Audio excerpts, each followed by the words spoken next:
Әке деген кім?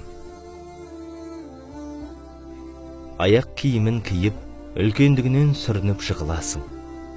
Көзілдірігін тағып, мен әкемін дейсің. Мәшинесінің кілтін қоймай сұрап алып, рөлге қолың тигенде өзіңді үлкен сезінесің. Болмайтын сұрақтар қойып мазалайсың.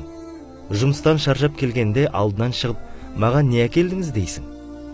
Күннің ыстық суығымен жол кептелістері болса да, дүкенге шығып, өтінішіңді орындауға тырысады.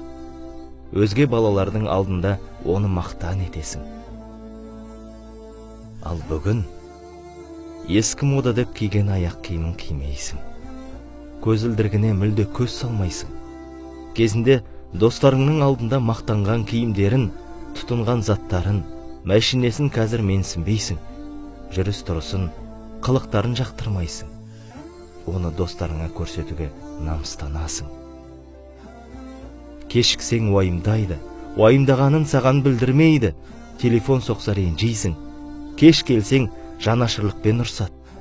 Жауап қайтарасың. Даусыңды көтересің, үнсіз қалады. Сенен қорыққаннан емес, күтпеген соққы алғандай әсерде қалады.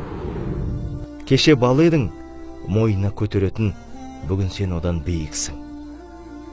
Кеше сөздерден қателесіп, әріптерді шығара алмайтын едің. Бүгін әкеңді сөзден шатастырып, сөз қайтарасың. Алдын орайсың.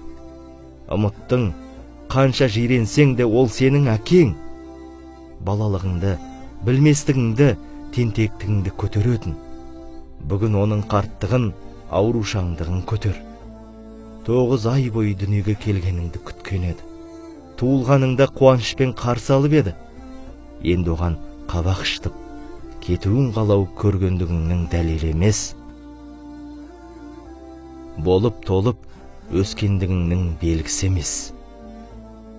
Байқа, әке шешеге не істесең, бала шағаң саған соны істейді. Адам ата-анаға көрсеткен ісінің пайда зиянын бұл дүниеде көрмей өмірден өтпейді.